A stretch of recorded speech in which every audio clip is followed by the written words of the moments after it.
Oke, gimana Den Atep? Apa yang mau Anda utarakan Den Atep?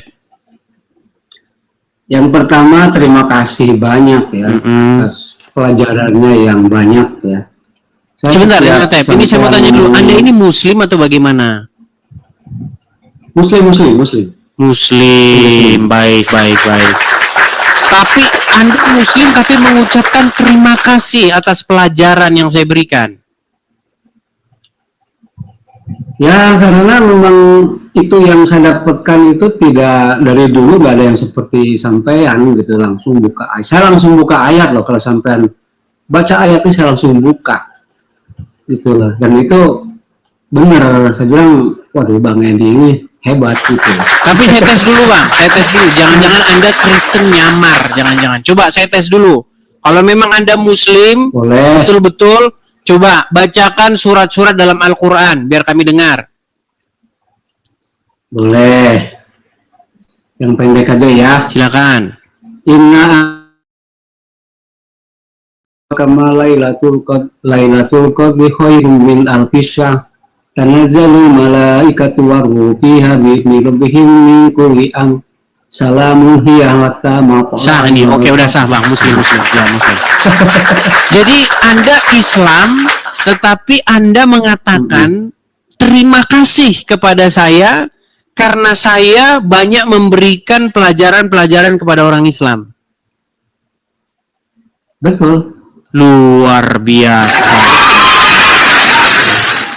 Yang jadi masalah kenapa Anda masih tetap Islam?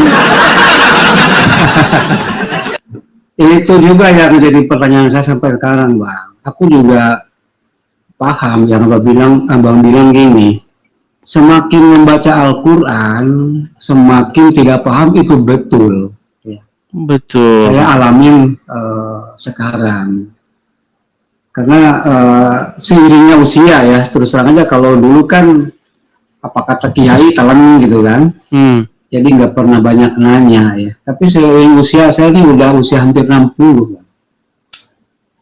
justru banyak pertanyaan ya, karena kalau saya di Quran itu begini, ada ayat yang A tapi di hadis B gitu ya.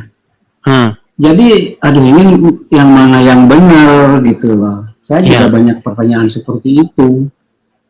Gitu loh. Dan saya tanya kepada kiai, itu juga jawabannya wallahu a'lam banyaknya. Begitu Bang Edi. Nah, tapi kenapa Anda masih tetap Islam, Bang? Kenapa Anda tidak meninggalkan agama Islam itu? Karena saya masih berpikir, sorry ya Bang Edi ya. Saya masih berpikir agama lain juga sama seperti itu. Gitu. Itu yang saya khawatirkan. Apakah Anda sudah pernah mempelajari Kristen, Yahudi? Belum. Itu berarti kesimpulan Anda terlalu terburu-buru. Kalau Anda mengatakan, agama lain juga seperti itu kesimpulan yang menurut saya ceroboh.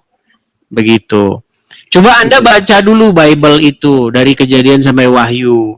Nanti Anda akan dapati bahwa isi Al-Quran itu mengambil atau mencontek isi daripada Bible itu.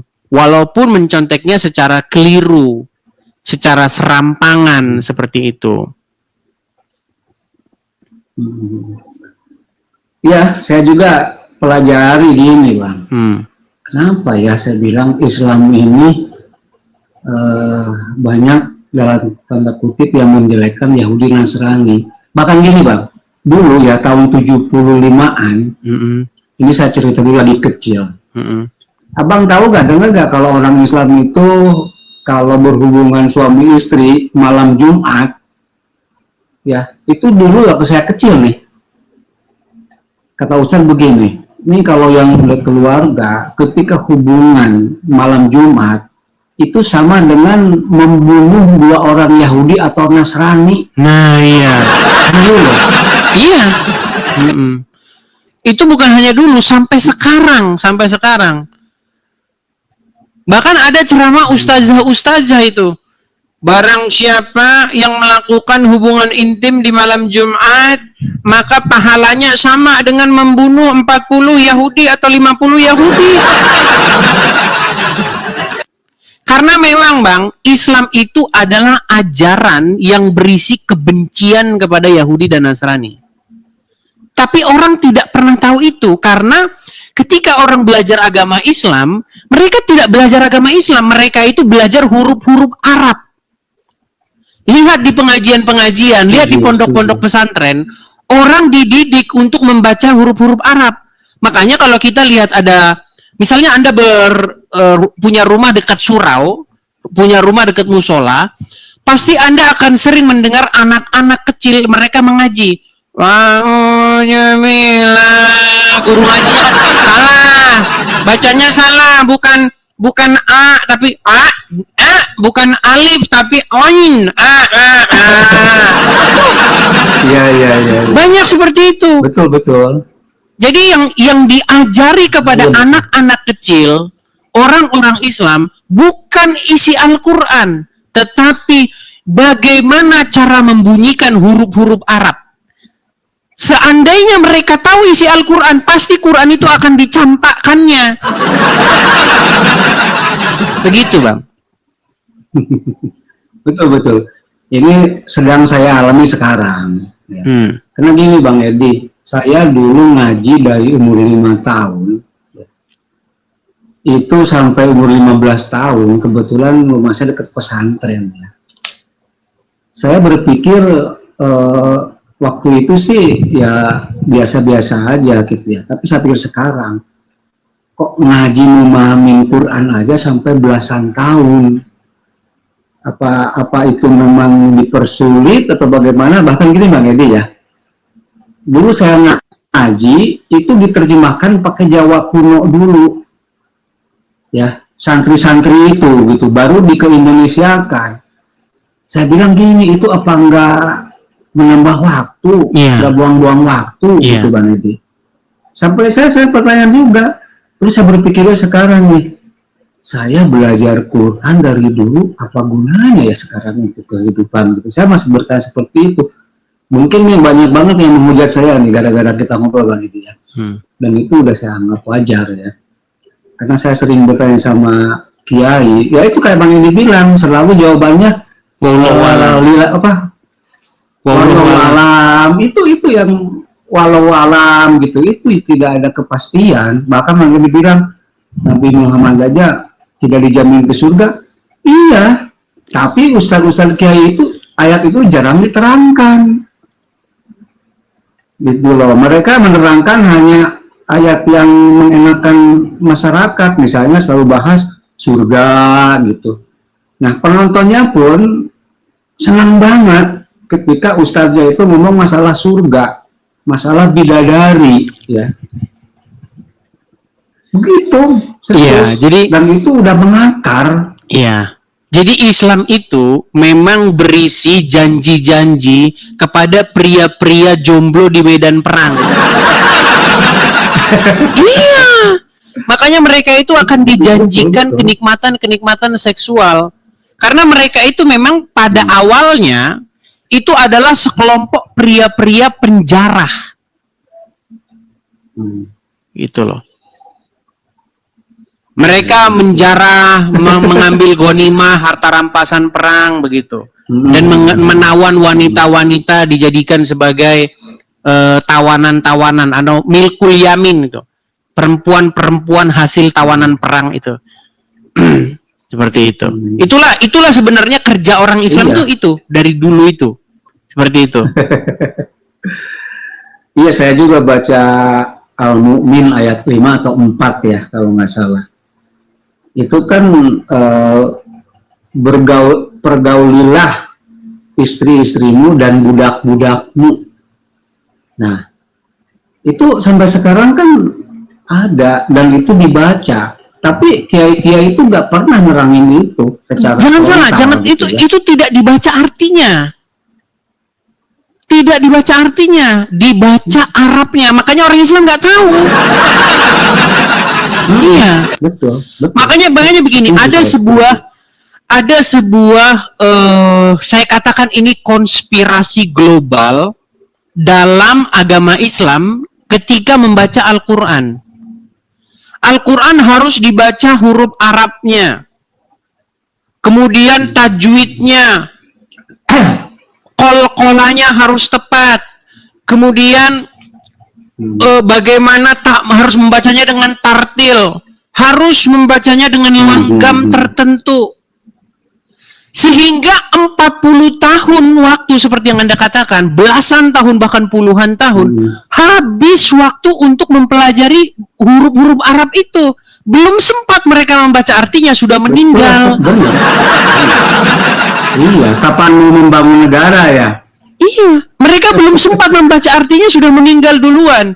Seandainya mereka sempat membaca artinya, pasti mereka tidak akan percaya dengan isi Al-Quran itu. Begitu. Bang Edi, bahkan saya itu gini, Bang Edi sekarang gini, saya mau nanya, mungkin ini Bang Edi belum terpikirkan ya.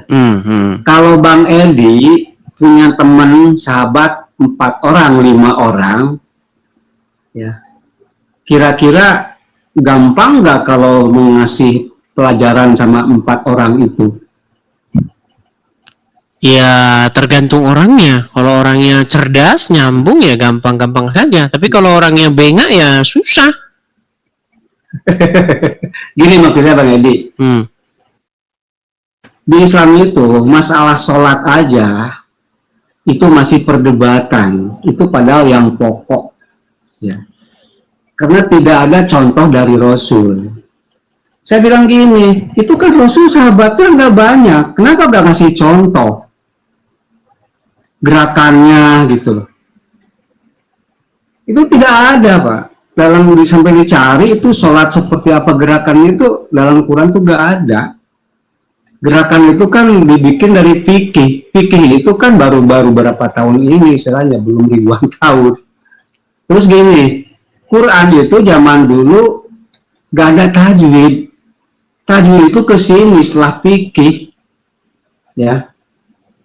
Dan dari kalau ada orang Islam ngomong bahwa Nabi Muhammad pinter ngaji, bahkan ada yang ngomong sholatnya Nabi aja sampai katanya bengkak kakinya, itu saya tanda tanya. Sholat tahajud misalnya jam 3 sampai jam 4, masa Nabi sampai bengkak berapa jam gitu? Itu buat saya tanda tanya, walaupun saya orang Muslim loh. Iya.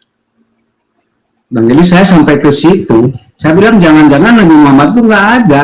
Ya. Kenapa?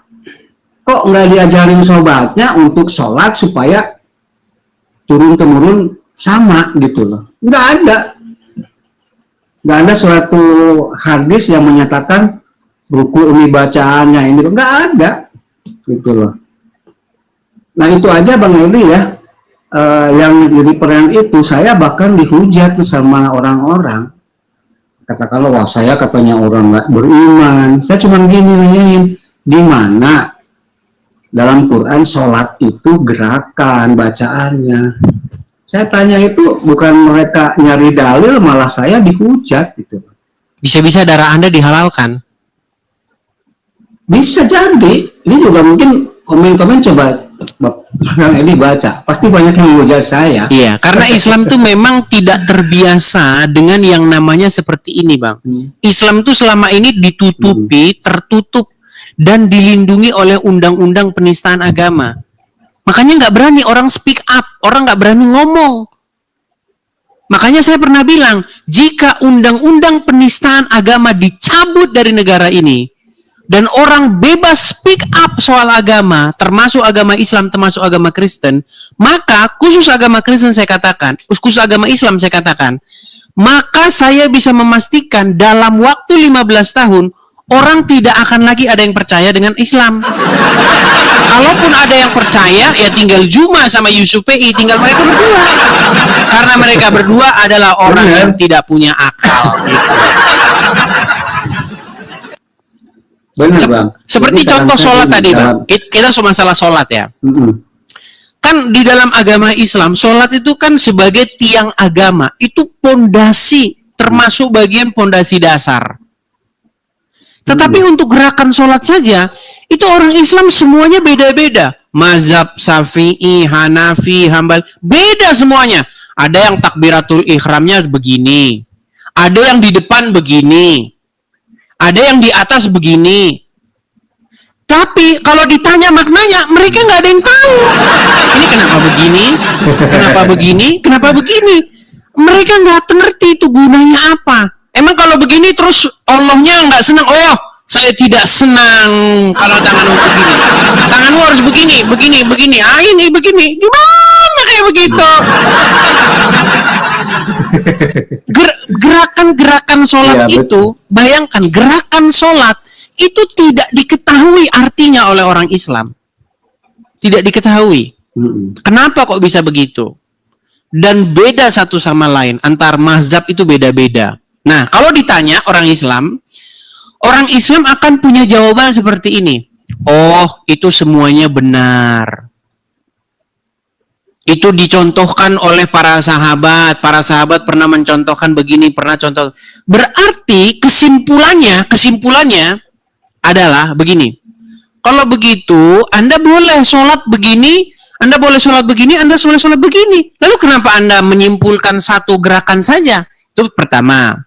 Kemudian kesimpulan yang kedua, berarti Muhammad sendiri sholat dalam posisi ngasal. Yang ngasal, kadang-kadang dia suka-suka dia, begini. Berarti kan Muhammad dalam posisi ngasal kesimpulannya. Kemudian yang ketiga, ada sebuah hadis. Hadis itu berkata begini, boleh kita itu melakukan dusta untuk mendamaikan pihak-pihak yang sedang bertikai. Jadi ketika ada mazhab Hanafi atau mazhab Hambali, mereka beda gerakan sholatnya, maka harus dimunculkan satu kebohongan yang seperti ini. Kedua-duanya benar, karena Muhammad pernah sholat dengan cara yang demikian dan demikian.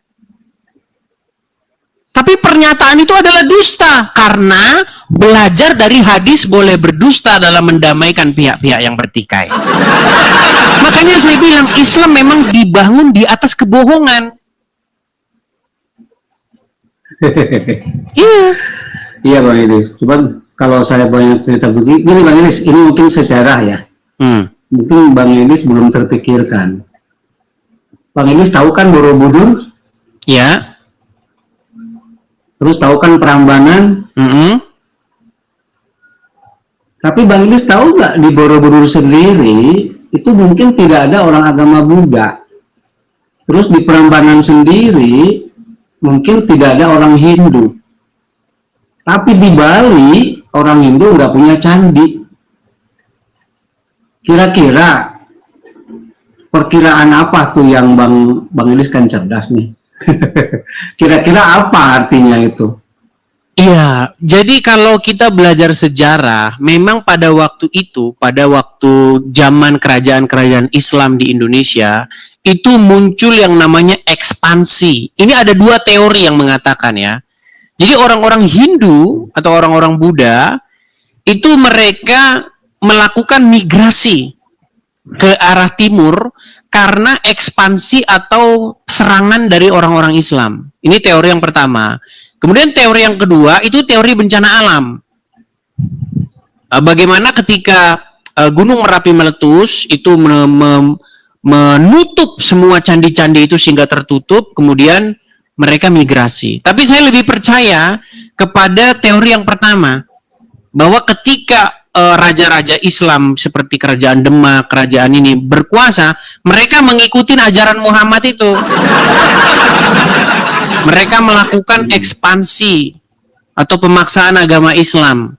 Sehingga orang-orang yang pada waktu itu ada di sekitar candi-candi itu mereka migrasi ke arah timur. Seperti itu. Bagaimana menurut Anda? Ya.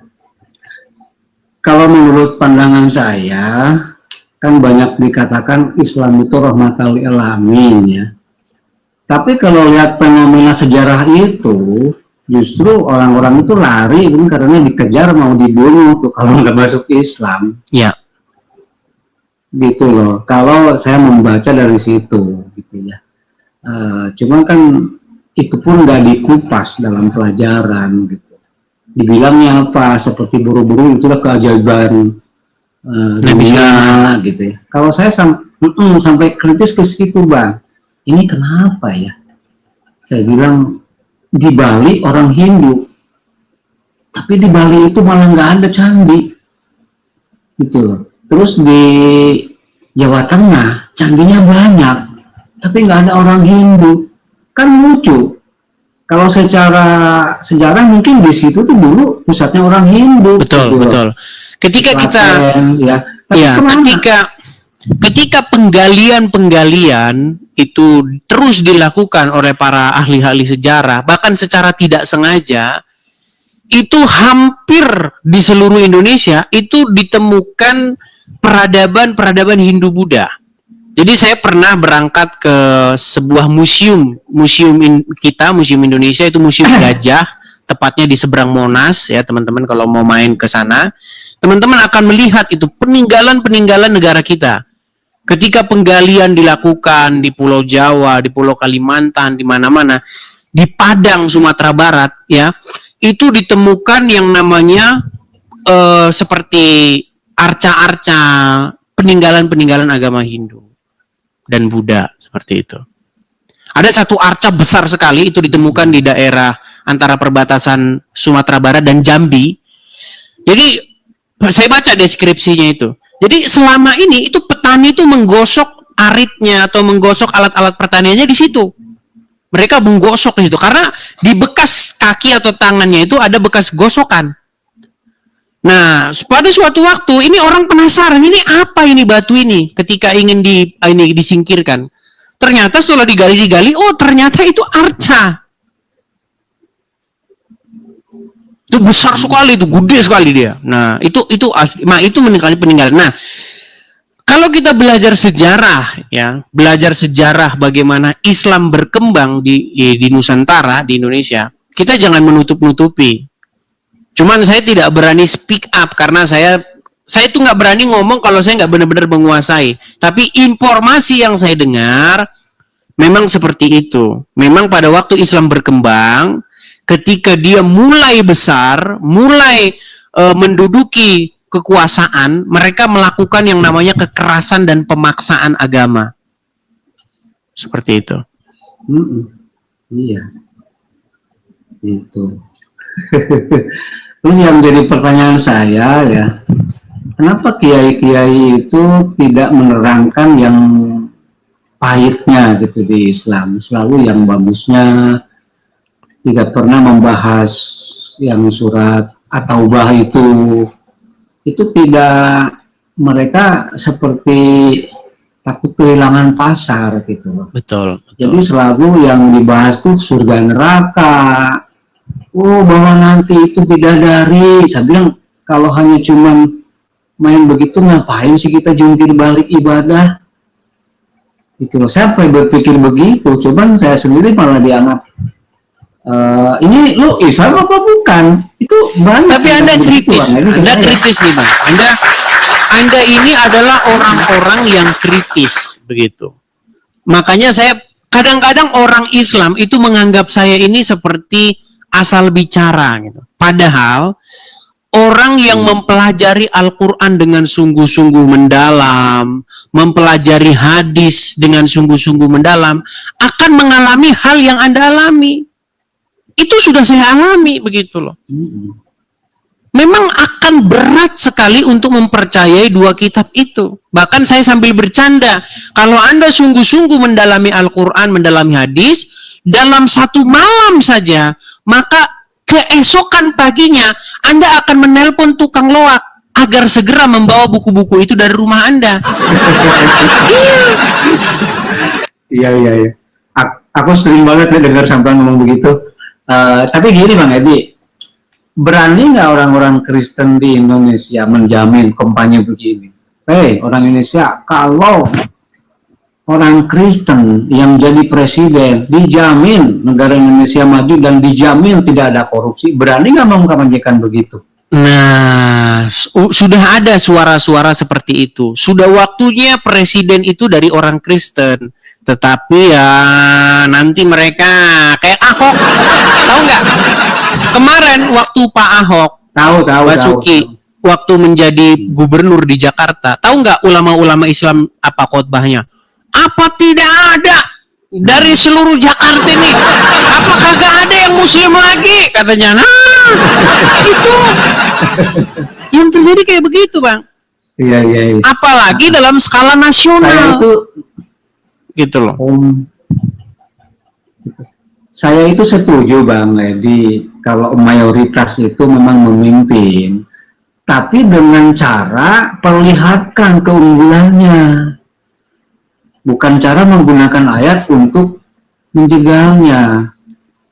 Contohnya gini ya, bahwa pemimpin itu harus laki-laki, jangan jegal perempuan yang pintar, tapi laki-laki harus lebih pintar daripada perempuan, itu mantap gitu loh. Terus misalnya jangan di luar Islam jadi presiden, orang Islam ya sampean mesti begitu juga, sama mesti unggul gitu loh.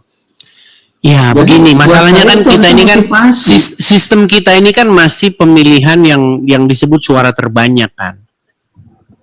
Nah, umat muslim ya pastilah dia pilih yang muslim kalau ada pemilihan umum kan. Jadi memang Pak Luhut kan pernah bilang tuh, Pak Luhut Binsar Panjaitan, kalau kamu tidak pegang dua ini, kalau kamu nggak pegang satu muslim, satu Jawa, maka kamu susah jadi presiden. Ya, dia bicara dalam hal, dia bicara kasar-kasaran saja. Memang orang Indonesia itu cenderung akan memilih sesamanya, gitu. Belum inilah masyarakat, ya maklum lah, kita kan baru 80 tahun merdeka, gitu. Kalau saya nggak begitu Bang Edi, saya dalam pilih DPR, saya malah memilih Batak loh dua-duanya untuk daerah. Misalnya untuk DPRD, DPR pusat, saya yang pilih orang-orang Batak. Iya, saya jujur aja tuh pilih yang Putra Nababan ya. Itu untuk pusat saya pilih dia malah. Saya nggak memilih, tapi begini Bang, intinya masyarakat kita itu harus memang dimajukan pikirannya. Masyarakat Indonesia itu harus begitu. Dalam hal berpikir seperti itu. Nah, orang Indonesia ini tidak maju-maju. Kenapa orang Indonesia ini terus-menerus, mayoritas ya, saya tidak katakan semua. Kenapa mayoritas dari rakyat orang Indonesia tidak maju-maju? Karena habis waktunya baca huruf-huruf Arab itu. Pagi-pagi udah baca. Salah bacanya. Anak-anak, teman-teman sekalian pengajian nanti kumpul di Masjid At-Taqwa ya. Itu habis waktu anak-anak kita mempelajari hal-hal tidak berguna. Gitu loh. Iya, betul. Saya setuju Pak. Saya setuju. Makanya kemungkinan Indonesia itu 2045 kalau masih seperti ini ya sulit. Karena gini ya, saya pernah mendengar di TikTok, ini orang Islam juga yang ngomong, negara paling rajin berdoa itu orang Indonesia, kerjanya sedikit. Nah, dibalik negara yang doanya sedikit tapi kerjanya banyak, Belanda. Makanya ekonomi Belanda tinggi terus. Nah, saya agak curiga. Kita kan dijajah Belanda 350 tahun ya.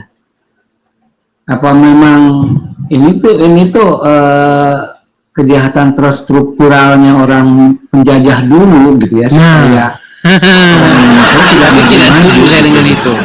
Itu kita agak berbeda pendapat. Gini, Bang Atep. Sebenarnya pendidikan atau pola hidup, artinya dalam 24 jam ini orang-orang kita, orang Indonesia ini harus mengisi waktunya dengan apa? Itu yang harus kita ubah gitu loh. Makanya kalau saya jadi menteri, ada menteri kemajuan anak-anak bangsa, harusnya ada menteri begitu. Saya akan rubah ini jam-jamnya. Karena bayangin Bang, jam 6 sholat, jam 7 sholat, 12 sholat. Jam 5 pagi. Bayangin, ini waktu habis buat sholat-sholat saja. Mending kalau tahu artinya. Kalau orang Islam ngerti, gini kenapa, begini kenapa, masih mending. Ini kagak tahu, Bang. Kagak tahu mereka begitu tuh kenapa. Yang diucapin juga apa juga kagak tahu. Bayangin, lagi gongseng-gongseng mie goreng. Sreng. Ayalah sholat. Ditinggalin tuh bisnis. Kapan kita mau maju? Coba. Iya. Justru itu banyak yang menurut saya sih salah pengertian bahwa kan ada dalam Al-Quran tuh bahwa Allah menciptakan jin dan manusia hanya untuk ibadah kepadaku katanya. Nah itu banyak kan ibadah itu ritual. Gini. Kalau saya malah gimana? Iya, itu kan dikatakan, tidaklah kami ciptakan jin dan malaikat illa liya'budun, katanya. Kecuali untuk beribadah kepadaku, kecuali untuk menyembahku. Jadi memang, saya pernah membahas tema ini, seorang muslim yang sejati harus beribadah selama 24 jam. Karena tujuan diciptakannya jin dan manusia menurut Al-Quran adalah hanya untuk beribadah. Bukan untuk yang lain. Nah, lalu orang muslim memaknai ibadah itu begini. Itu ibadah, makanya peang. Itu ibadah. Mereka tidak tahu ibadah itu apa. Makanya sering di sini. Apa sih makna ibadah? Ibadah itu kan dari kata abdu, penghambaan. Apakah penghambaan diri itu adalah begini-begini? Habis itu korupsi, mencuri. Nah itu. Iya, bahkan seorang Muhammad dia tidak mengerti makna ibadah. Seorang Muhammad, bayangkan, pimpinan kepalanya orang Islam tidak tahu definisi ibadah. Karena dia pernah berkata, barang siapa yang mengucapkan 2 kalimat syahadat, barang siapa yang tidak musyrik, tidak menyekutukan Allah, katanya, dia akan masuk surga sekalipun berzina, sekalipun mencuri. Bayangkan. Padahal salah satu contoh perbuatan musyrik itu adalah mencuri. Salah satu contoh perbuatan musyrik itu adalah berzina. Apa sih musyrik itu? Musyrik itu kan perbuatan menyekutukan. Kalau seorang muslim dia mengambil langkah berzina, berarti dia lebih mentaati iblis ketimbang lebih mentaati Allah. Betul? Iya. Nah, ketika dia lebih mentaati iblis, sesungguhnya itu perbuatan musyrik. Gitu loh. Dia sedang menyekutukan Allah karena dia lebih mentaati iblis untuk mengikuti jalan iblis dan mengambil perzinahan. Tapi kata Muhammad, yang penting tidak menyekutukan Allah, berzina, mencuri, masuk surga. tapi Bang, saya nggak percaya sebenarnya Muhammad ngomong gitu. Saya nggak percaya sebenarnya ngomong gitu. Itu adalah karangan-karangan para penulis hadis. Gitu loh.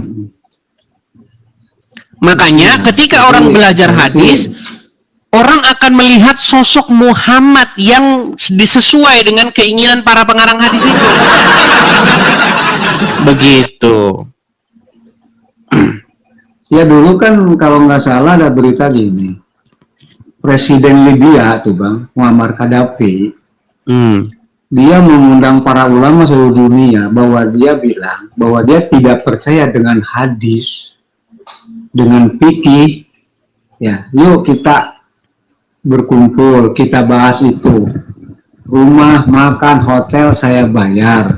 Itu tidak ada yang datang. Gitu loh. Tidak ada yang datang gitu loh. Sampai mungkin meninggal dunia itu Presiden Libya, saya dulu pernah yang kata Buya Syakur ya. Itu nggak ada yang datang. Gitu. Jadi sebenarnya kan saya sendiri itu gini, Pak.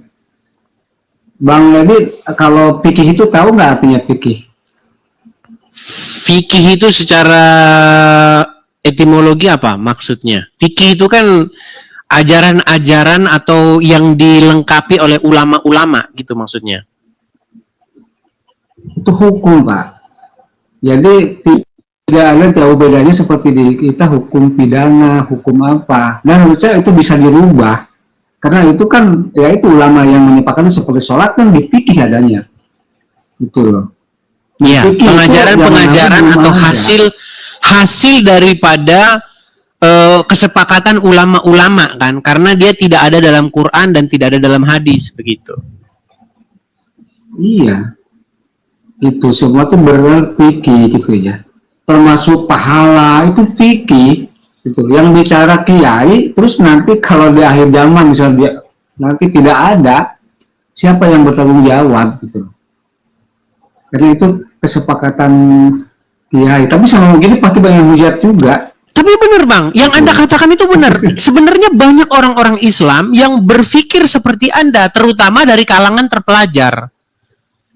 Orang-orang Islam dari orang-orang yang kuliah mengambil jurusan-jurusan Islam, ya kan, studi hadis, studi ilmu Quran, ya, ulumul Quran, ulumul hadis dan lain sebagainya. Itu banyak yang memiliki pemikiran seperti Anda, tetapi mereka ini takut berbicara. Mereka hanya berbicara dalam ruang-ruang tertutup. Mereka tidak berani berbicara secara publik. Karena apa? Itu tadi, undang-undang penistaan agama itu. Itu sebenarnya kekuatan Islam itu ada di undang-undang penistaan agama itu. Itulah yang membungkam semua mulut-mulut orang untuk berbicara. Seandainya itu dicabut, saya sudah bilang, beri waktu 15 tahun, tidak ada lagi yang percaya agama Islam.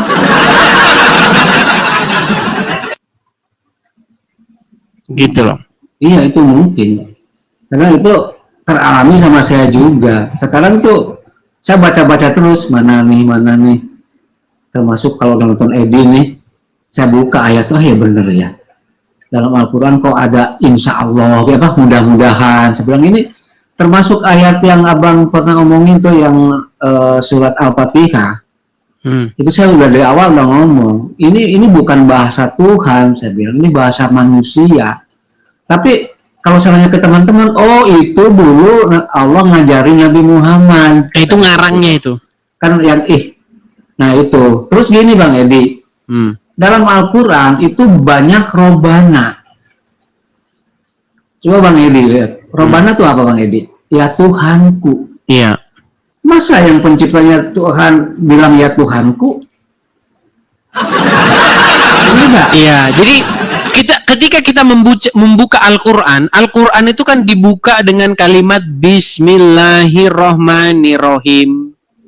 Alhamdulillahirabbil alamin. Ar-Rahmanirrahim. Malik yaumiddin. Kalau kita baca sampai terakhir waladolin. Nampak sekali, ini kalau orang Islam tidak terkontaminasi atau tidak dijejali dengan dogma-dogma ya. Nampak sekali ini adalah sebuah doa atau sebuah syair kepada Allah dari orang tidak dikenal. Dari seseorang anonimus. Gitu loh. Malik yaumiddin, yang memiliki hari pembalasan. Iyyaka na'budu wa iyyaka nasta'in. Ya kan? Tunjukilah kami ke jalan yang lurus. Tunjukkanlah kami ke jalan yang lurus. Ini pasti yang ngomong bukan Allah. Ini pasti yang ngomong adalah sang penulis ayat ini. Gitu loh. Tetapi tidak diketahui ini siapa penulisnya. Makanya saya simpulkan, ketika saya membaca Al-Quran dari A sampai Z, dari Al-Fatihah sampai Anas, saya simpulkan bahwa Al-Quran ini adalah buku dari seorang anonimus yang tidak diketahui siapa penulisnya. Begitu. Makanya saya menghabiskan waktu 13 tahun. Saya baca Al-Quran, saya baca Bible. antara 65 sampai 75% isi Al-Quran itu adalah ambilan-ambilan atau kutipan-kutipan dari dalam Bible. Ini banyak muslim nggak tahu. Gitu. Ya gimana mau tahu orang yang dibaca huruf-huruf Arab itu terus dari dulu. Kecil, baca tajwid. Sudah remaja baca tajwid, udah gede tajwid lagi, udah besar sampai besar. Waktu mau meninggal nggak sempat baca artinya. Iya, belum sempat dia baca artinya, udah meninggal duluan. Ada pertanyaan dikit Bang Edi, tapi kenapa banyak orang Kristen juga yang mualaf gitu loh? Nah, ya, kenapa banyak orang Kristen yang mualaf? Pertama-tama, yang mualaf-mualaf ini, mereka itu tidak pernah membaca Quran dan tidak pernah membaca Bible. Begitu. Itulah yang menyebabkan mereka mualaf. Kalau mereka mempelajari Al-Quran, membaca Bible, ya tidak mungkin. Tapi banyak orang-orang yang mualaf itu akhirnya meninggalkan agama Islam, Bang. Halo, Bang Atep? Waduh, macet ya teman-teman. Oke lah, terpental ya, macet ya. Yuk. Please, iya. Teman-teman silakan. Kalau Anda Muslim, ayo kita diskusi ya. Apalagi Anda pemikir-pemikir atau orang-orang yang kritis terhadap agama Islam. Silakan, Anda boleh bersuara. Makasih Pak Agus Ibrahim. Terima kasih. Ya, teman-teman saya ucapkan makasih ya, teman-teman, kepada teman-teman yang telah memberikan support, yang telah memberikan dukungan kepada saya ucapkan terima kasih banyak. Ya, dananya saya rasa sudah cukup terkumpul ya untuk mission trip atau untuk mengadakan kunjungan ya, sebentar ya. Untuk dana kunjungan yang ke Oklahoma itu saya rasa sudah cukup ya. Biayanya sudah cukup. Tapi kalau misalnya teman-teman mau menambahi ya juga nggak apa-apa sebenarnya, karena saya mau 2 kali nih. Jadi setelah yang pertama kemudian saya akan yang kedua. Nah, kenapa kok 2 kali Bang? Karena yang pertamanya kita pakai pesawat, yang keduanya kita lewat jalur darat begitu teman-teman. Karena ada yang kita angkut. Kalau naik pesawat itu kita cuma survei saja. Nah, kepada teman-teman ya, sekali lagi kepada teman-teman yang ingin mensupport mission trip atau kunjungan ke ke Oklahoma, teman-teman bisa support saya di sini ya. Saya balikan dulu kamera saya. Ini khusus ya teman-teman ya, khusus buat yang ke Oklahoma. Jadi kalau teman-teman ingin membantu, teman-teman bisa support saya untuk dana pengadaan khusus yang ke Oklahoma. Jadi ini bukan yang di BRI ya, tapi ini yang di Mandiri. Silakan teman-teman tangkap layarnya, screenshot layarnya, supaya tidak tercampur, karena saya pisahkan ya. Saya pisahkan untuk yang dana rumah Apologet sama dana khusus kunjungan ke Oklahoma. Silakan teman-teman tangkap layarnya. Oke, kita lanjutkan kembali. Bagi teman-teman yang nonton di YouTube, ada yang di tulisan berjalan, ada yang di layar. Kalau yang di layar ini dananya khusus kunjungan ke Oklahoma. Kalau yang di tulisan berjalan di bawah itu yang rumah Apologet. Seperti itu ya. Oke, kita lanjutkan kembali diskusi kita. Silahkan kepada yang muslim-muslim kalau ingin berdiskusi, silahkan ajukan permintaan naik. Kita kasih naik ada Hatib Ilhami. Yo, Hatib Ilhami. Ya, silakan Hatib Ilhami. Isi. Hatib. Alih jadi Muhammad. Ay mo sa parang bago kami na luka luna roje. Harus entar tadi Muhammad kalau kalian Sudah dipanggil tak iya tidak dengar. Hatib Ilhami, silakan nyalakan kamera Bang. Ani katian babuat takin pak Kita dong, nanti ini kepekelon. Waduh, dia nampaknya lagi ngobrol-ngobrol. Dia nggak sadar sudah dinaikkan. Oke, kita kasih naik ada santri kapok. Ini yang kemarin lagi nih santri kapok. Ya, santri kapok, silakan Bang, nyalakan kamera Anda. Ini yang kemarin nih santri kapok nih. Yuk, santri kapok. Nyalakan kamera Anda, Bang. Nah. Halo, Dit. Iya, mantap. Ya, gimana Bang? Santri kapok. Ya, saya sih nggak mau bahas tentang masalah Yesus. Saya cuma mau tanya tentang tadi sampean bahas sama Atep. Siapa itu Atep siapa? Den Atep. Den Atep ya. Coba diulangi lagi itu tentang masalah sholat, tentang masalah Al-Fatihah. Kok kamu tadi bahasanya kalau Al-Quran ini sangat menghina sekali bagi kami, khususnya kaum muslim, menganggap kalau ayat Al-Quran ini buatan tangan manusia. Itu dalilnya apa? Baik. Menurut Anda yang menulis Al-Quran manusia, jangan merokok Bang ini. Saya heran loh. Mereka ini, setiap orang yang agama Islamnya kuat, setiap orang yang menggebu-gebu membela Islam, di detik yang sama dia kuat ngisep rokoknya. Heran saya. Begini, untuk masalah rokok ini di agama kami memang hukumnya makruh. Makruh ini itu fikih juga Bang. Iya, makanya makruh kan kalau dilakukan saya nggak kena dosa, kalau ditinggalkan saya kena. Iya, itu hawa nafsu Anda Bang. Yang mengatakan itu adalah hawa nafsu Anda. Nah, enggak, kamu kok nggak percaya nih? Oke lah, jangan bahas itu. Kita fokus yang tadi saja, biar kita nggak lari kemana-mana.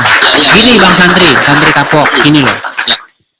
Anda tadi mengatakan bahwa yang saya katakan itu adalah sebuah penghinaan. Padahal, menurut saya. Oke. Menurut Anda yang menulis Al-Quran itu siapa? Yang menulis memang itu yang menulis. Kalau kita kembali ke sejarah, itu yang pada masa sahabat itu dikumpulkan karena memang khawatir dari beberapa sahabat. Ditanya yang menulis siapa ini malam. Coba jawab simpel. Apakah yang menulis Jibril, Allah atau manusia? Yang menulis cetakan ya, cetakan itu kan ketika dia dicetak, maksudnya yang menulis Quran pertama kali itu siapa? Yang menulis pertama kali itu para sahabat. Manusia kan? Ya. Iya. Nah, berarti terus, Quran adalah buatan manusia, setuju? Enggak setuju. Yang bingung. Ini dia. Ini dulu. Ingat saja. Kamu punya dalil enggak? Apa di Bible apa-apa yang di situ mengatakan kalau Quran ini buatan manusia? Kalau yang menulis, begini. Kalau yang menulis memang sahabat. Sahabat manusia enggak? Ya manusia, nabi manusia. Sahabat manusia. Kalau Edis, setan. Nah, gini, kamu kok marah? Saya nggak marah, saya nggak pernah marah. Saya ini orang yang jarang sekali marah di channel saya ini. Yang marah-marah muslim-muslim. Enggak, ini aku lihat. Begini santri, pelan-pelan santri gini. Oke. Kita buka ya, kita buka Al-Fatihah ya. Ya, betul. Kita buka Al-Fatihah. Al-Fatihah dibuka. Aku saja yang kamu jangan baca Al-Fatihah, nanti kamu mu'alaf loh. Saya saja yang baca. Ya, silakan. A'udzubillahi minasyaitonirrajim. Bismillahirrahmanirrahim. Alhamdulillahirabbil alamin. Arrahmanirrahim. Maliki yaumiddin. Iyyaka na'budu wa iyyaka nasta'in. Ihdinas siratal mustaqim. Siratal ladzina an'amta 'alaihim ghairil maghdubi 'alaihim waladdallin. Terus siapa yang mengucapkan Al-Fatihah itu? Itu adalah kalamullah. Yang mengucapkan siapa? Yang mengucapkan sekarang aku. Bang, kita ini kan berbicara asal muasal. Bukan berbicara sekarang ini. Pada waktu itu kamu ada udah, pertama, tenang dulu Bang. Kalau Anda ngomong, saya ngomong, kita nggak ketemu, ya kan? Ya. Biar bagus kita diskusi. Gini, waktu itu pertama kali diucapkan, siapa atau ucapan siapa itu untuk pertama kalinya? Itu ucapannya Allah yang diturunkan wahyu pada Muhammad melalui malaikat Jibril. Oke, Langsung ucapan dari- Allah. Sebentar, Iya. tenang. Jadi Allah mengatakan ihdina siratal mustaqim. Betul. Apa arti ihdina siratal mustaqim? Ihdinas siratal mustaqim, ya Allah, semoga kami ditunjukkan ke jalan yang benar. Oke, ihdina siratal mustaqim itu artinya tunjukkanlah kami ke jalan yang benar. Ya, Oke, bimbing kami. tenang. Tadi kan Anda katakan itu ucapan Allah. Ya, Jadi Allah meminta supaya ditunjukkan ke jalan yang benar. Sesat dong Allah. itu Ini makanya saya bilang sulit ini kayak begini nih. sulit. Begini, Gimana? kamu yang pemahamannya salah. Itu kan kalamnya Allah. Diturunkan malaikat Jibril untuk Kanjeng Nabi Muhammad. Bahkan Betul. Muhammad saja tidak ada loh di situ, Bang. Mana? Di dalam Al-Fatihah itu tidak ada di situ Muhammad, tidak ada di situ Jibril. Nah itu, ihdina kita. Kita itu ya yang baca siapa? Ya Muhammad, ya Bukan, malaikat gini loh, aduh nggak nyambung dia. Nggak percaya. Gini. Gimana? Kita bukan bicara siapa yang baca. Kita berbicara siapa yang pertama kali mengucapkan. Yang Untuk pertama, mengucap- tenang Bang, tenang. Untuk perdana, tahu perdana? Perdana itu Ya. pertama kali. Ya. Yang pertama kali mengucapkan ihdina siratal mustaqim, tunjukkanlah kami ke jalan yang lurus. Siapa yang mengucapkan itu untuk pertama kalinya? Malaikat Jibril. Berarti perkataan Jibril. Iya, perkataan Jibril. Tuh. Jibril berarti sesat. Kok bisanya sesat Jibril? Karena dia minta ditunjukkan jalan yang lurus. Itu karena mengajari Nabi Muhammad supaya Mengajari. Mana di situ mengajarinya? Tidak ada di situ Jibril lagi ngajarin Muhammad berdoa. Kalau Jibril mengajari Muhammad berdoa, harusnya bunyinya begini. Kul, katakanlah ya Muhammad. Kul ya Muhammad. Ihdina siratal mustaqim. Kalau itu masuk akal. Ini Jibril memerintahkan kepada Muhammad supaya Muhammad mengucapkan ini. Tapi di situ tidak ada kata-kata kul. Tidak ada katakanlah. Nggak ada. Di situ tahu-tahu saja Ya. dengan menyebut nama Allah yang Maha Pengasih lagi Maha Penyayang. Ya. Yang memiliki hari pembalasan. Tunjukkanlah kami ke jalan yang lurus. Kalau Anda katakan ini Jibril, saya rasa tidak tepat. Kami di sini pasti adalah sekelompok orang-orang, sekelompok manusia.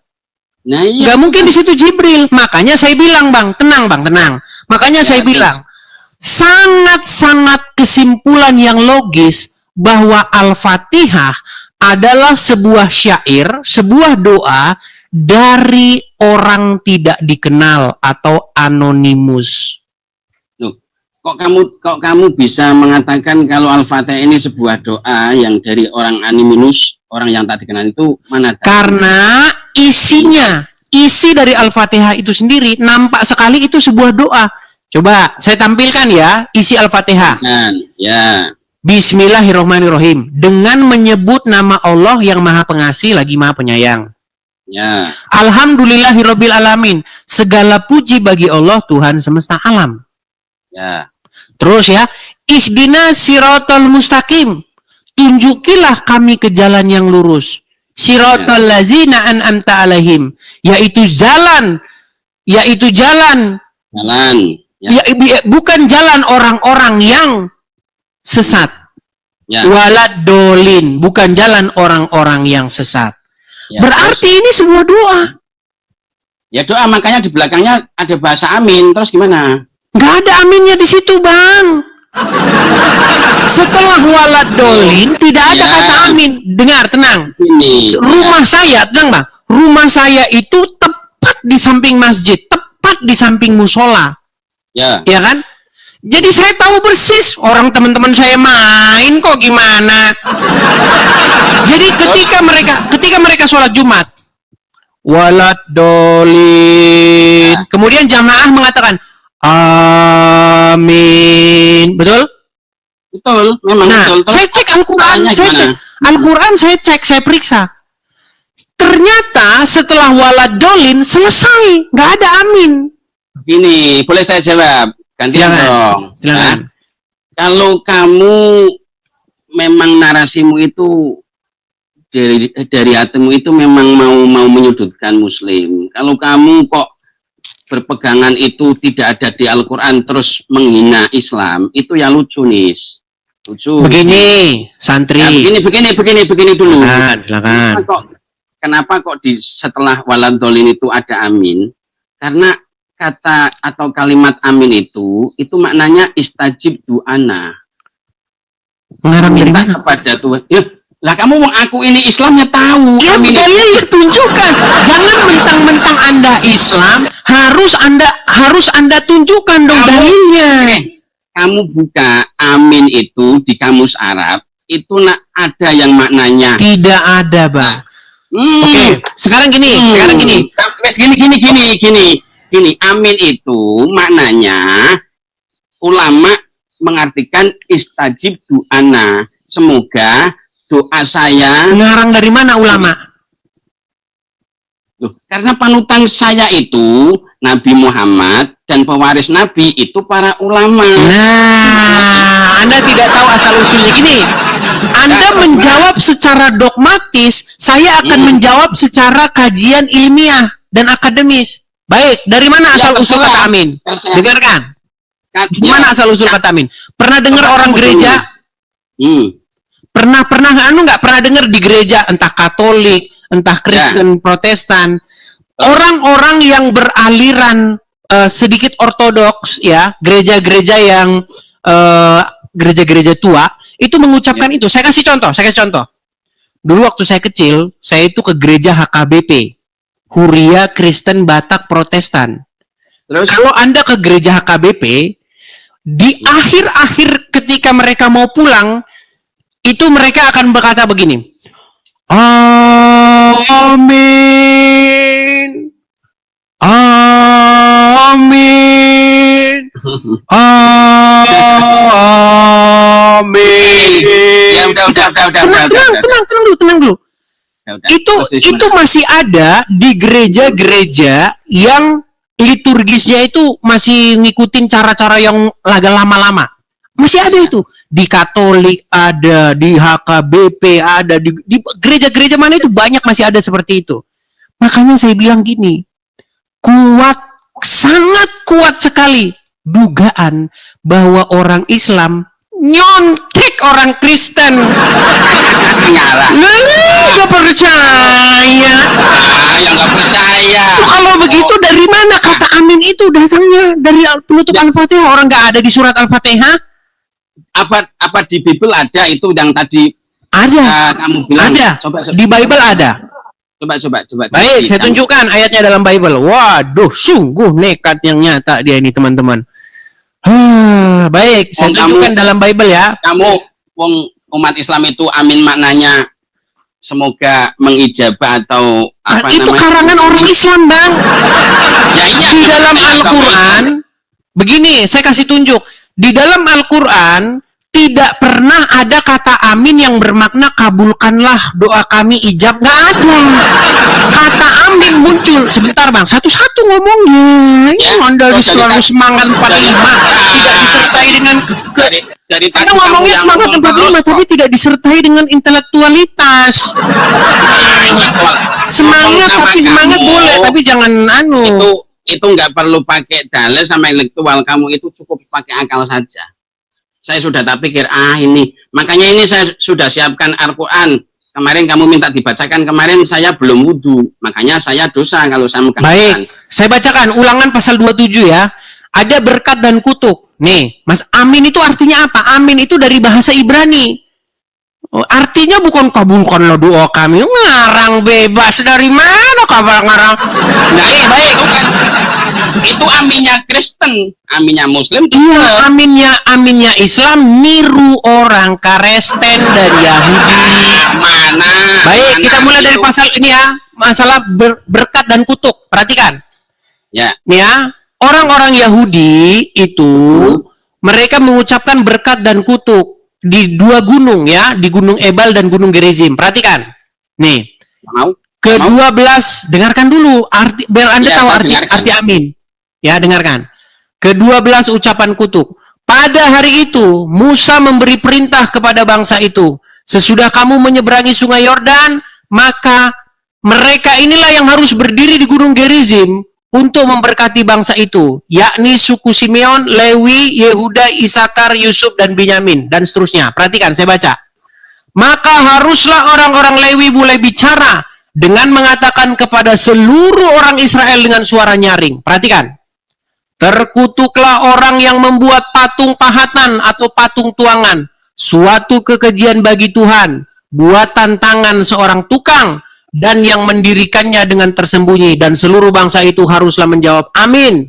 Terkutuklah orang yang memandang rendah ibu dan bapaknya, dan seluruh bangsa itu harus berkata amin.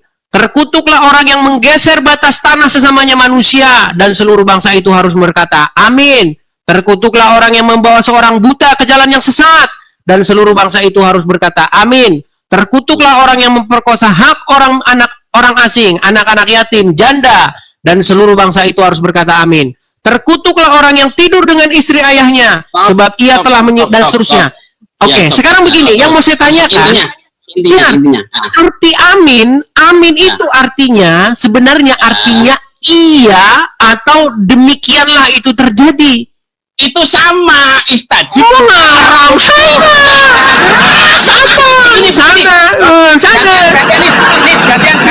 Yang nyata sama dari mana? Kamu. Oke, kalau begitu amin itu bahasa apa? Kalau begitu amin bahasa apa?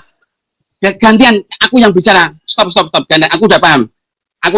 Itu tadi yang kamu baca, itu laknatan atau itu doa, permintaan.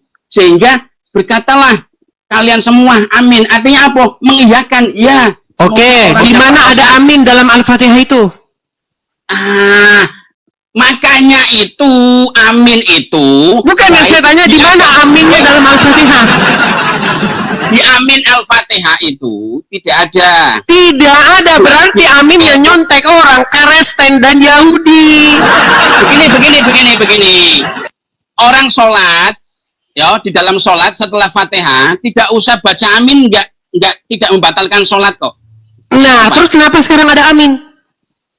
Karena kita ngikutin Yahudi dan Nasrani, itu jawabannya. Jangan karena ngarang bebas. Itu yang kamu baca itu tadi. Amin itu mengiyakan doa, bodoh. Yang saya tanyakan di mana dalam Al-Fatihah kata itu? Setelah walad dolin selesai, nggak ada kata amin. Selesai. Terus aminnya datang dari mana? Kalau itu kamu kok narasinya itu nyotek, itu Bible dikarang, ditulis tahun berapa?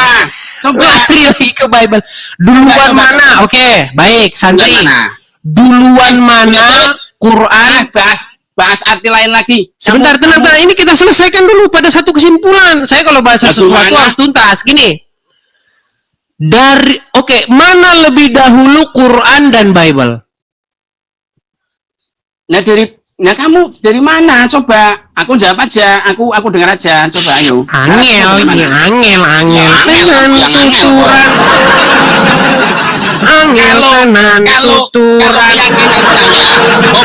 Enggak, yang saya tanya itu duluan mana Quran sama Bible? Duluan Quran, karena setelah karena setelah Zabur, Taurat, Injil, baru Al-Quran. Tidak ada kitab dari Tuhan atau Allah Subhanahu wa taala. Oke. Lalu bagaimana Quran menyebut Injil, bagaimana Quran menyebut Taurat kalau kitab itu tidak lebih dulu ada daripada Al-Quran? duluan Injil, duluan Taurat daripada Al-Quran. Iya, yang barusan saya baca itu kan Injil dan Taurat. Oh bukan, itu. Ya udah, mana Injil dan Taurat? Yang asli Injil dan Taurat itu, ya Allah, sudah tidak ada. Nah, Mana? Tunjukkan. ya sudah, mana Injil dan Taurat? Nah, karena yang Injil dan Taurat yang asli itu kamu mesti Dalilnya mana? Mana dalilnya? Di dalam, benar dulu, aku itu kalau ngomong sama kamu tidak perlu dalil. Nanti kalau Tidak perlu dalil. dengarkan dulu. Gimana? Dengarkan dulu.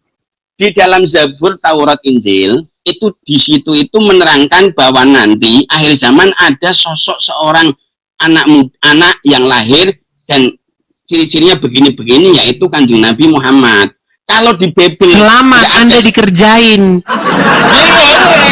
Loh, Anda mengatakan di dalam Taurat, di dalam Injil ada nanti seorang yang ciri-cirinya seperti Muhammad. Kata siapa? Iya betul. Kata siapa? Kita Taurat, Zabur dan Injil. Mana Taurat, Zabur, yang Injil yang bilang begitu? Makanya kamu cari yang asli nanti. Kalau asli Nah, itu sama kayak Lia Eden. Kayak Lia Eden ngomong begini, di dalam Al-Quran akan datang seorang nabi perempuan namanya Lia Aminuddin. Tetapi Quran yang asli sudah tidak ada dan sudah dipalsukan. Ya congornya Lia Udin yang ngomong begitu. Kalau Anda dengar, orang yang menuduh adalah orang yang membuktikan tuduhan itu. Setuju? Kalau menurut Roy Suryo tidak. Kalau menurut Roy Suryo tidak, sama Dr. Tifa. Dengar. Orang yang menuduh adalah orang yang membuktikan tuduhannya. Setuju? Setuju. Kamu harus membuktikan. Anda menuduh bahwa tenang. Anda menuduh bahwasanya di dalam Taurat, di dalam Injil akan datang seorang nabi yang di punggungnya ada tompel. Mana Taurat yang Anda bilang itu mana? Yang di punggungnya. Nah ya makanya kamu cari dulu kitab Taurat yang Injil, nanti saya baca yang asli. Anda yang menuduh kok saya membuktikan. Ini aneh Anda ini. Sekarang itu yang Taurat sama Injil, yang Zabur yang asli. Sebentar, tenang. Gini. Saya tahu Anda anaknya Roy Suryo sesuai dengan kakak, betul? Ya, salah. Ya udah, coba buktikan. Buktikan. Apa? Mana kakak yang ada Roy Suryonya sebagai orang tuamu? Ya memang bukan orang tua saya. Ya Anda harus buktikan, cari kakaknya itu yang ada tulisan Roy Suryo sebagai bapakmu. Nah kok mau nyari kakak? Nah seperti itulah tuduhanmu terhadap saya. Masa kamu suruh cari saya Injil dan Taurat yang isinya Muhammad adalah nabi yang kagak ada? Gimana? Masa kamu suruh membuktikan sesuatu yang tidak ada? Begini. Dalam Islam itu rukun iman itu mempercayai beberapa kitab yang diturunkan Allah kepada Rasulnya. Itu tidak ada, kitab Bible itu tidak ada. Ya sudah, Taurat dan Injil. Oke, di mana Taurat dan Injil yang mengatakan bahwa Nabi Muhammad itu adalah nabi? Ada di Taurat, aku nggak punya. Kenapa? Mana Tauratnya? Taurat dan Injilnya mana? Kok jadi saya nyari? Gimana sih? Bagaimana Anda menyuruh saya mencari sesuatu yang Anda tuduhkan kepada saya? Harusnya Anda menunjukkan. Itu sama saja saya menyuruh Anda mencari kartu keluarga yang Roy Suryo adalah bapakmu. Ya kagak ada, orang memang kagak ada. Kalau Anda dengar, kalau Anda saya suruh dengar santri kapok, kalau Anda saya suruh mencari satu kartu keluarga di mana bapaknya adalah Roy Suryo, anaknya santri kapok, kagak bakal ketemu. Karena memang itu nggak ada. Gimana? Memang kalau Roy Suryo jadi bapakku yang dikatakan memang nggak ada. Tapi kalau di Zabur, Taurat, Injil, di situ diterangkan bahwa nanti akan lahir sosok seorang nabi dengan ciri-ciri begini-begini. Bahkan pendeta yang beriman itu banyak sekali. Kamu cari saja ke Yahudi sana yang mana? Tanya, ini ini kata santri kapok begini. Orang Yahudi aja nggak ada yang percaya sama Muhammad kok, gimana? Kata siapa? Tidak ada satupun Yahudi yang percaya kepada Muhammad. Semuanya percaya, cuman Edis TV saja yang nggak percaya. Jadi kamu mengatakan bahwa ciri-ciri Nabi gini. Tema lain. Kamu mengatakan ciri-ciri Nabi itu adalah yang ada tompel di punggungnya.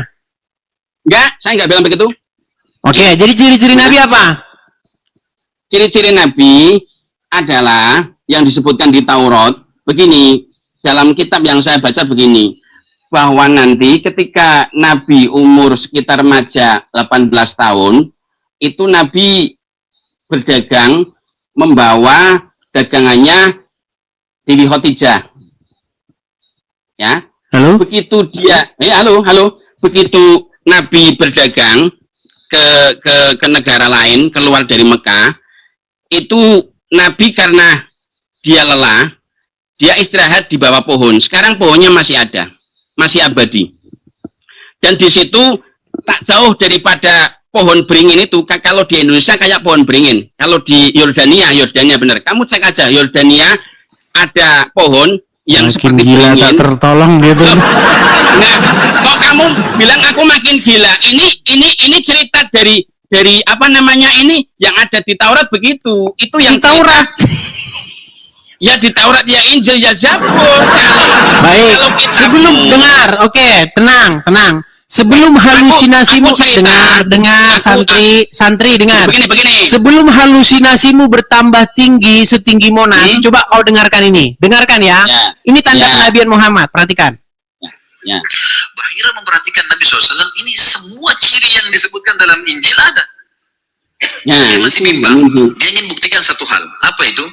Dalam Taurat dan Injil juga disebutkan setiap nabi itu punya tanda kenabian. Apa tanda kenabian, teman-teman sekalian? Sebuah daging yang menggumpal di pundak sebelah kanan, dan daging itu berwarna merah hitam-hitaman dan memiliki bulu yang lebat. Sebentar. Menurut tenang. Kalau kita baca Taurat, baca Injil, tanda kenabian itu adalah bernubuat dan bermujizat. Kalau dia bernubuat, dia ngomong, besok terjadi gini, korban jiwa segini, gempa bumi begini, dan terjadi, itu bernubuat. Dan bermujizat. Tenang, sebelum selesai, tenang. Tanda kenabian menurut Injil dan Taurat adalah bernubuat dan bermujizat. Tapi kata Muhammad, tanda kenabian berupa tompel di punggung dan berbulu.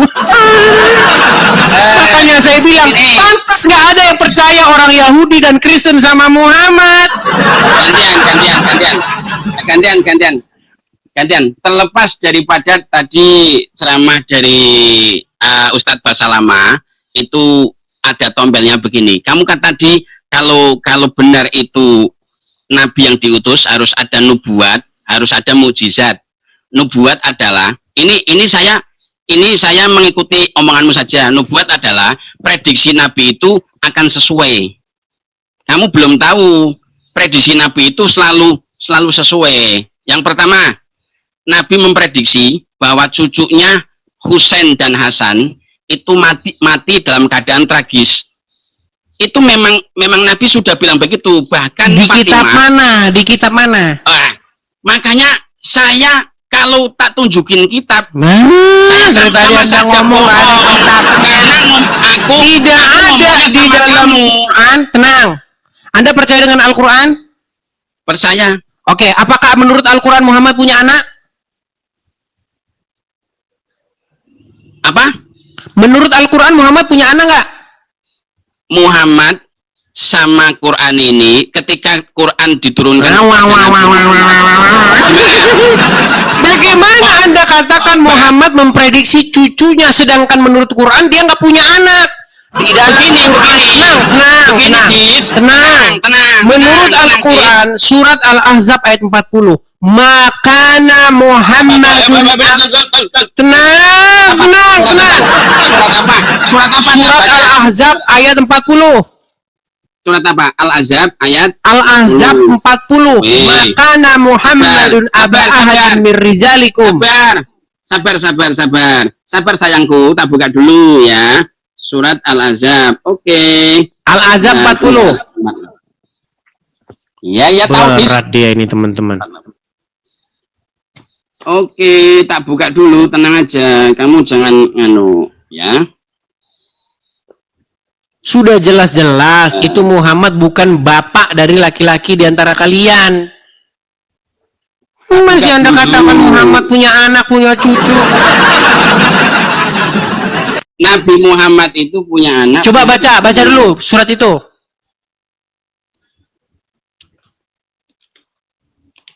Bentar. Makanya untung Roma Irama sekarang sudah pinter. Dia sudah mempertanyakan keabsahan para Habib-Habib sebagai cucu Muhammad. Kalian mau aja dikerjain. Ayat berapa? Ayat Al-Ahzab 40. Ini netizen yang pendukungmu Kristen semua pada marah semua. Ayat 40 ya, Nis. Ayat 40 ya. Coba kamu baca. Makana Muhammadun aba ahadin min rijalikum. Sebentar. Nah, saya itu soalnya nggak suka pakai Google, tak buka aja.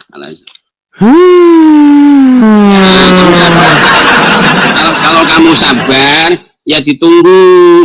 Biar ini kan ilmiah, kamu ngajaknya ilmiah. Itu netizen pendukungmu di apa namanya ini. Sabar teman-teman, kita bersabar. Beri sabar dikit. Kalau susah nyari orang Islam yang waras ya teman-teman, sabar.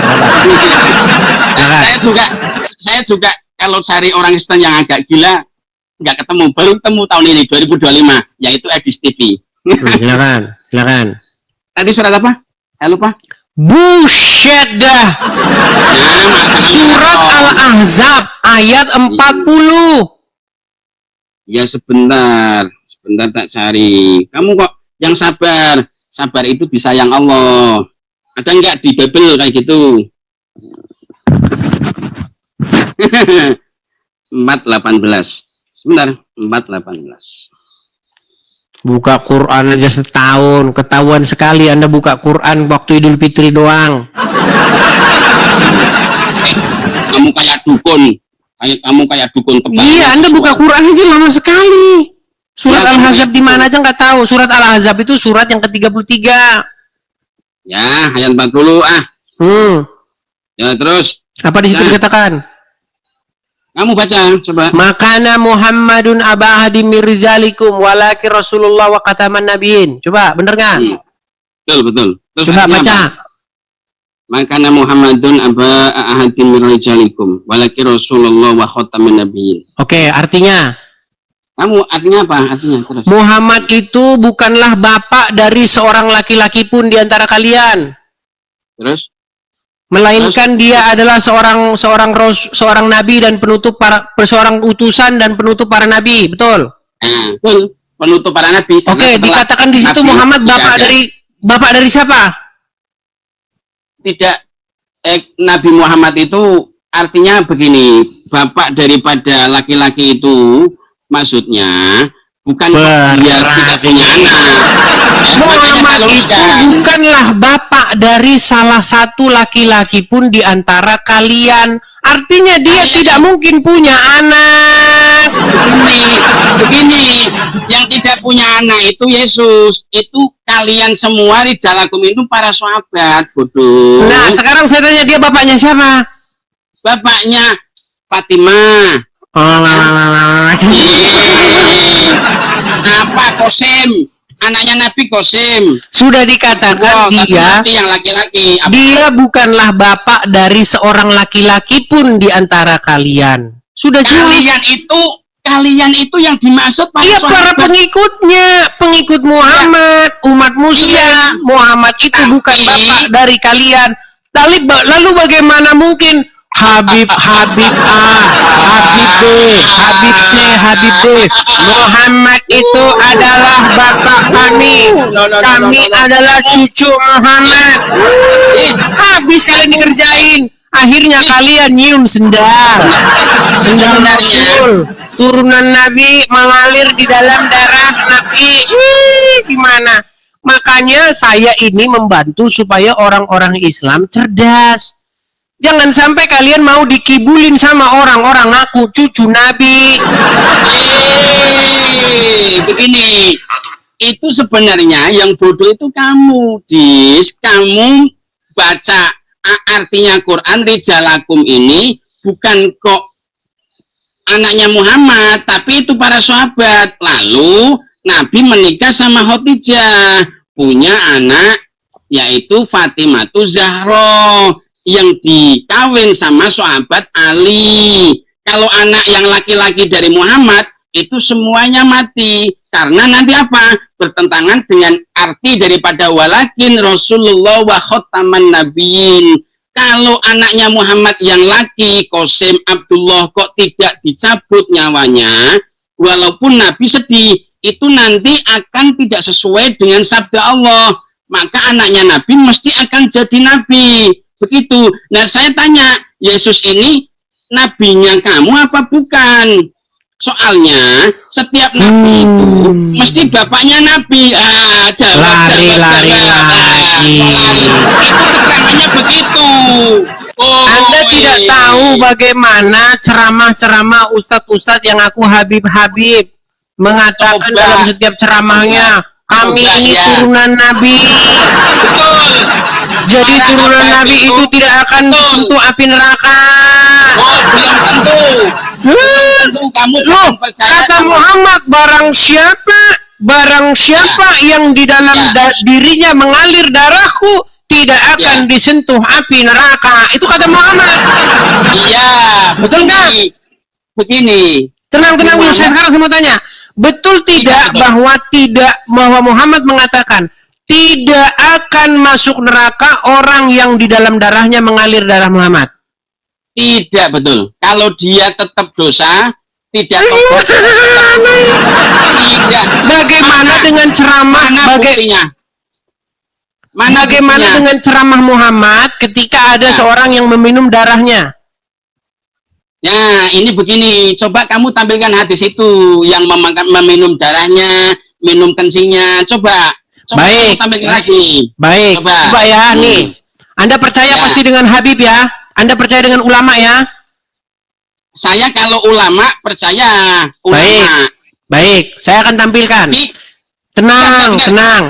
Aduh, ini Anda ngomong terus ini, santri. Sedetik saja. Begini. Kamu tadi kan bilang, kamu percaya nggak sama Habib? Saya jawaban begini. Kalau Habib itu akhlaknya baik dan ilmunya baik. Memang Muhammad nggak perlu akhlak. Muhammad itu yang penting mengucapkan kalimat syahadat masuk surga. Mau mencuri, mau berzina masuk surga. Betul. Nah, ini saya terangkan lagi. Tenang, sebentar, gantian saya dulu. Dengar. Silakan Lihat nih. Silakan Dis. Yang ngomong ini adalah seorang ulama besar. Namanya Abdul Somad. Perhatikan. Ya, perhatikan. Saya perhatikan kalau saya pernah dengar cerita tentang sahabat yang meminum darah Nabi SAW. Sedangkan dalam Al-Quran minum darah itu dilarang. Ya, betul. Darah itu haram. Ini khususnya. Nama kitabnya Mafahim Yajib an Tusahhah. Ketika Nabi menyuruh sahabat membuang darah bekas bekam. Hijamah. Ambil darah, pergi buang sana. Begitu dia ke belakang, bukan dibuang ya, diminum ya darah Nabi. Lalu dia bilang, mana darah? Aku minum. Kata Nabi SAW, orang yang darahnya bercampur dengan darahku, haram disentuh api neraka. Stop. Ya, ini pernyataan Muhammad. Dengar, dari sini saya akan buktikan Muhammad itu seorang penipu. Perhatikan. Muhammad berkata, orang yang di dalam darahnya mengalir darah Muhammad tidak akan disentuh api neraka. Tapi di lain pihak, apa kata Muhammad terhadap Fatimah? Apa kata Muhammad terhadap Fatimah? Ayo coba. Muhammad berkata, ketahuilah wahai Fatimah, aku tidak berkuasa untuk melepaskan kamu dari siksa api neraka. Di satu sisi Muhammad bilang tidak mungkin yang di dalam darahnya mengalir Muhammad masuk neraka. Di satu sisi dia bilang sama Fatimah yang di dalam darahnya mengalir darah Muhammad tidak berkuasa bahwa dia akan masuk neraka atau tidak. Kesimpulannya, Muhammad pastilah seorang tukang bohong. Ya, Silakan. saya jawab ya. Yang pertama, kamu jangan begitu nih. Muhammad ini punya sifat sodik, yaitu tidak berbohong. Terus tentang masalah tadi, hadis yang dari Abdus Somad, memang saya sudah cross check. Ya, tentang masalah minum darahnya Nabi, terus kencingnya Nabi. Kalau keringat itu nggak diminum, kalau keringat nggak diminum. Itu memang masih perdebatan para ulama. Ada yang mengatakan itu setiap apa yang ada pada Nabi Muhammad itu suci, dengan bukti ada yang lain. Ada yang mengatakan ulama ini ulama yang sahih saja. Kalau ulama yang kuat, kalau kencingnya Nabi Muhammad tetap najis. Terbukti setiap kali Nabi BAB atau mau sholat tetap wudhu. Berarti terbukti kalau Nabi itu kencingnya najis dan bersuci. Makanya dalam konteks hadis yang disampaikan oleh Abdus Somad itu terpotong-potong. Ulama mengatakan itu hadis doib. Palsu. Tadi begini. Bohong. Bis. Kasih dong saya waktu untuk Ya, bicara. silakan. Kalau hadis itu bohong, bukan Nabi yang mengatakan, tapi rawinya ini mengada-ngada. Begitu. Kalau hadis doib, hadis yang palsu, itu bukan Nabi yang berkata, bukan, tapi para sahabat dan di bawahnya ini tidak mendengar, tapi dia mengada-ngada. Makanya dalam ilmu hadis nanti di cross check perawinya yang menyampaikan hadis ini siapa, coba dicek. Kalau dia orangnya sering berbohong, sering maksiat, oh ini hadis jangan terlalu terburu-buru dikatakan sahih. Makanya itu hadis itu saya nggak dari kecil saya belum pernah mendengar hadis ada kencingnya. Memang saya nggak pungkiri dis. Memang lafadznya begitu. Nabi itu bingung malam-malam mau mencari kencingnya itu di mana. Kok ternyata ada budak yang namanya siapa? Baroh atau siapa? Itu bilang syarab tuhu, tak minum Nabi. Oh, nah kok diminum? Ya, kamu kalau sudah diminum, kamu akan selamat dari api neraka. Itu hadis doib. Nah, tentang tadi Nabi yang mengatakan sama Fatimah, itu saya setuju. Memang bahkan anaknya sendiri, Nabi tidak akan bisa menolong kepada Fatimah kalau Fatimah ini punya dosa. Itu tergantung Allah. Kalau Allah, Oke, berarti salah satu diantaranya bohong. Yang bohong perawinya, bukan Nabi. Itu Oke, berarti Anda setuju. Anda setuju bahwa banyak orang berbohong dengan mengatasnamakan Muhammad. Setuju. Bahkan Nah, berarti tidak menutup kemungkinan Al-Quran dan cerita-cerita tentang Muhammad semuanya bohong. kalau yang ada di Al-Quran itu tidak bohong. Baik, kita ke Al-Quran kalau begitu. Ya, Oke. ya coba. Ya. Menurut Al-Quran dikatakan, ya, Muhammad berkata di dalam Al-Quran, tidaklah yang di... Surat apa? Surat apa, Dis? Baik, dalam surat apa? Anda kemarin sudah mengungkapkannya itu. Dikatakan di dalam Quran bahwa tidaklah yang diucapkannya berdasarkan hawa nafsunya, melainkan apa yang diwahyukan kepadanya. Betul. Betul. Oke. Jadi setiap ucapan Muhammad itu adalah wahyu, betul? Bahkan tidak ucapan Muhammad. Sampai Nabi punya istri 9 itu bukan dari hawa nafsu, tapi dari apa mukjizat atau ya, fokus dulu. Itu surat berapa itu? Surat An-Naml ayat 3 atau berapa? Coba. Ya kamu, saya baik, saya bukakan dulu Qurannya. Iya, baik. Aku kan membenarkan daripada kefahaman kamu. Saya nggak perlu menunjukkan ayatnya. Kamu yang baca, nanti kamu mesti salah. Saya yang meluruskan. Begitu, Besti. Baik. Ayo, coba. Baik, kita bukakan ya di dalam Quran surat An-Najm ayat yang keempat. Surat An-Najm. Sebentar. Ya. Tak cari ya. Saya itu kalau baca surat An-Najm ayat yang ketiga dan keempat. An-Najm. Sebentar. Sabar ya. Wa ma yantiqu anil hawa in huwa illa wahyu yuha. Ya. Coba. Gimana? Artinya? Tidaklah yang diucapkannya itu berdasarkan hawa nafsunya, melainkan yang diwahyukan kepadanya. Betul. Itu arti yang sudah sangat betul sekali. Baik. Terus bagaimana? Artinya semua yang diucapkan Muhammad adalah wahyu, betul? Betul sekali. Baik, coba Bagaimana? buka surat At-Tahrim ayat yang pertama sekarang. At-Tahrim ayat yang pertama.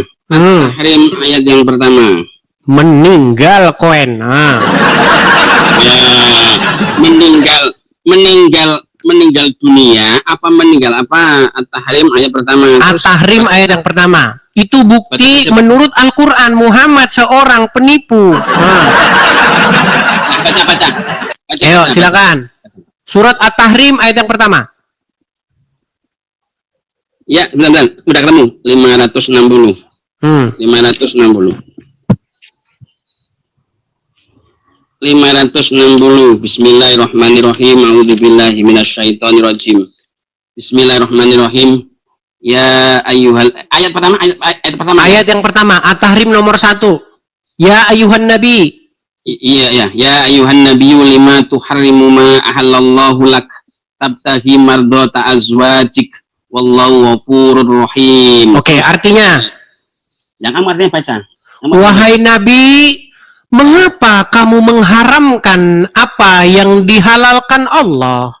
Kamu hendak menyenangkan hati istri-istrimu, betul? Ya, terus? Oke. Di situ Muhammad ditegur nggak sama Allah? Ditegur. Itu apa? Peristiwanya itu apa? Kamu tahu nggak? Baik. Kamu harus tahu peristiwanya Karena apa. Muhammad mengucapkan sesuatu di mana dia mengatakan sesuatu yang halal tapi dikatakan haram, betul? Nah, ya ucapannya apa? Harus tahu Baik. kamu. Menurut Jangan menuduh begitu. baik.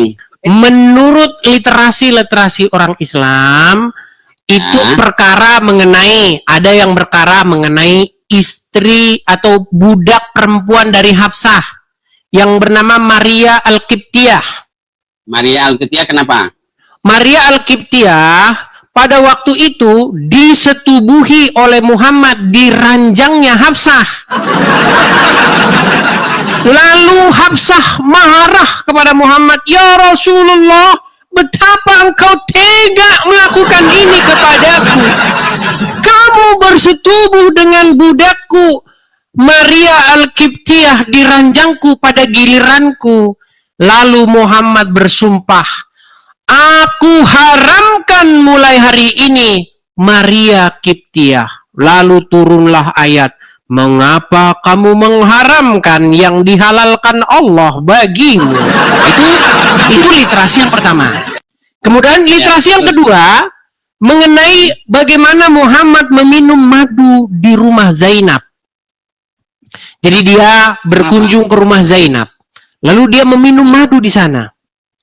Lalu dia ketika pulang ke rumah, ternyata Hafsah dan Aisyah bersekongkol. Nah, makanya Al-Quran ini buku cerita tentang Muhammad dan istrinya. Nah, dengar ya? Ya. Jadi ketika tenang. Nanti Anda giliran bicara habis ini. Tenang.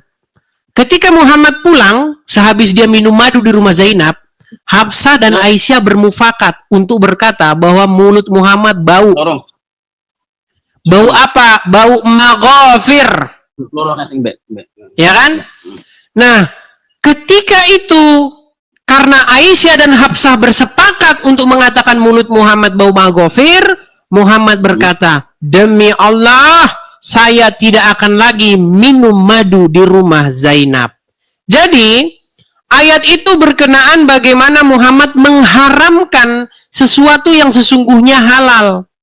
Padahal di dalam surat An-Najm ayat 3 dan 4 tadi, tidaklah yang diucapkannya itu berdasarkan hawa nafsunya, melainkan berdasarkan yang diwahyukan kepadanya. Bagaimana mungkin Allah menegur Muhammad atas apa yang keluar dari mulutnya? Bukankah yang keluar dari mulutnya adalah wahyu? Maka kesimpulannya adalah salah satu di antaranya haruslah pembohong. Apakah Al-Quran yang pembohong atau Muhammad yang pembohong? Coba. Kesimpulannya yang pembohong kamu, Dis. Coba silakan. Apa? berkaitan dengan peristiwa apa itu dalam At-Tahrim ayat yang pertama?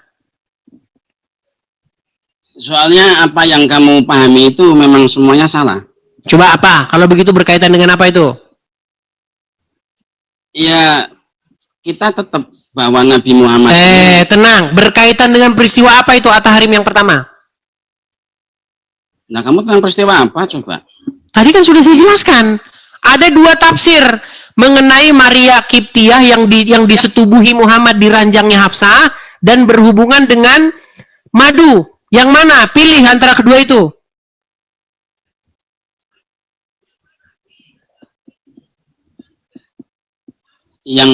Yang perlu dipilih apa berarti?